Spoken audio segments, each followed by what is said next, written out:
Archfiends, the Lustful, Elven Queen. The bottom of the valley had once lain barren and lifeless. Then a single seed floated down, and before long a dandelion appeared. In time, the valley floor became a sea of dandelions. However, the dandelion seeds could not escape from the valley. Encircled by high cliffs, the seeds could not float free, but only fall again to the valley floor. Within these confines, only a certain number of dandelions could thrive. Within all living things is a desire to leave as many offspring as possible. But the dandelions of the valley could not satisfy this need. One day, a woman lost her footing and fell from the cliffs into the valley. Now, a fall from such a great height would normally prove fatal, but the woman landed on a bed of dandelions and survived. Though she was covered in blood, she did not appear to be injured. When the woman came to her senses, she gazed around in her astonishment. She saw the impossibility of clawing her way out. Walking the valley floor, she found naught but dead ends. She was trapped. The relief she had felt upon realization of her survival quickly turned to anxiety. Yet it was perhaps for the best. Even if she managed to climb out of the valley, her life was still as good as over. The woman thought about all she had been through. For as long as she could remember, she had wanted children.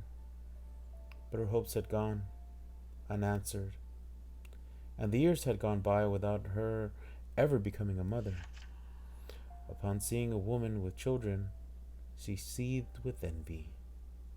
Unable to control her emotions, she had resorted to measures somewhat drastic to fulfill her desire. The fate that had now befallen her must be divine justice. The woman grew more frail. If she should ever be reborn, she hoped she would have children in her next life. The woman prayed and her eyes closed. No sooner had her eyes shut than she heard a curious sound. She was not imagining it. She could hear it clearly. When she opened her eyes, she saw a mysterious chalice floating in the air. It told her she could have her heart's desire if she was willing to pay the price. As her world grew dim, the woman made her wish. A dandelion seed fell on the woman, and in no time it began to grow. The flower's roots spread underneath the woman's skin, and it drew nutrients from her blood as it blossomed. The color and shape of the dandelion that grew from the woman's body was different from any flower that had been before. In finding each other, both woman and dandelion were changed. An impossibility within the confines of that barren valley had occurred. Life had taken on a completely new form. A woman and a dandelion had merged. Though this came entirely from different species, they shared the same desire to reproduce. Flowers nourished all over the woman's body, eventually covering her in the soft down of dandelion seeds. These seeds separated from their stems and grew white wings, which let them flutter in the air. Perhaps this had transpired from the instinctive desire within the seeds to fly beyond the confines of the valley. The seeds could fly about the valley on their own, but wanted to be close to the woman, and so nestled around her body. The woman felt a deep warmth within her. She realized that these were her children now. She had finally become a mother. She called her children elves. The woman and these elves made the valley their home. a kind of kingdom for the dandelions. The woman finally knew true happiness. She had all she desired and began to forget the life she once led outside of the valley. Then one day, one of the elves attempted to scale the cliff face and escape the valley. The woman, now calling herself the Elven Queen, scolded her child, saying that none were permitted to leave. The woman knew that if her children began to leave the valley, she would awake from her beautiful dream. She dreaded to think what might then become of her. But the elves' curiosity remained strong. Though the queen told them time and again not to stray from her sight, then, unknown to his mother, one elf finally managed to climb out of the valley, and others soon followed in his wake. The queen was beside herself. Some of the elves that had left the valley had not returned. She was terrified that something had happened to her children. She could not rest until she knew they were safe.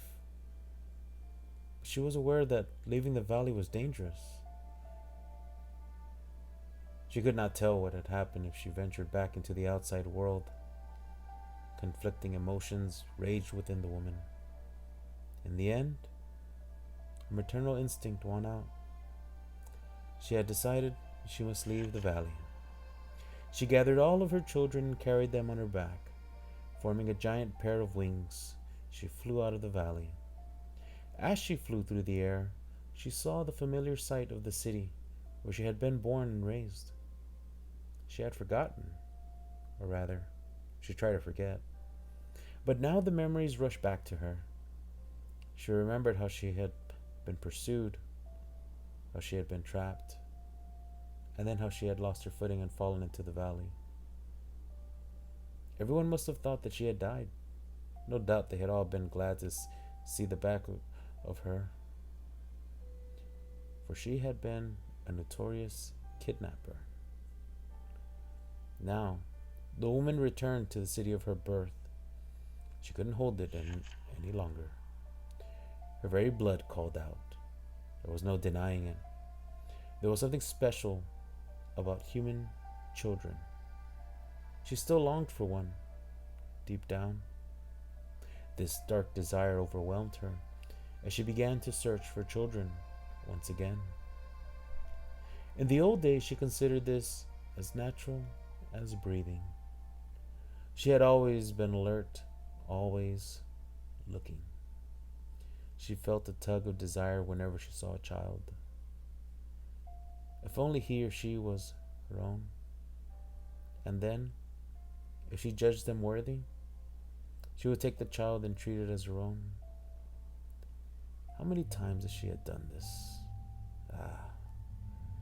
It had been the 13th attempt that ended in her fall.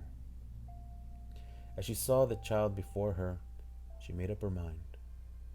She would take this child with her back to the valley, and she would plant dandelions on its body.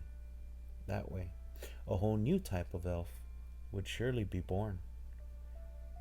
This is how it began, and the Elven Queen continues to spirit children away to this day.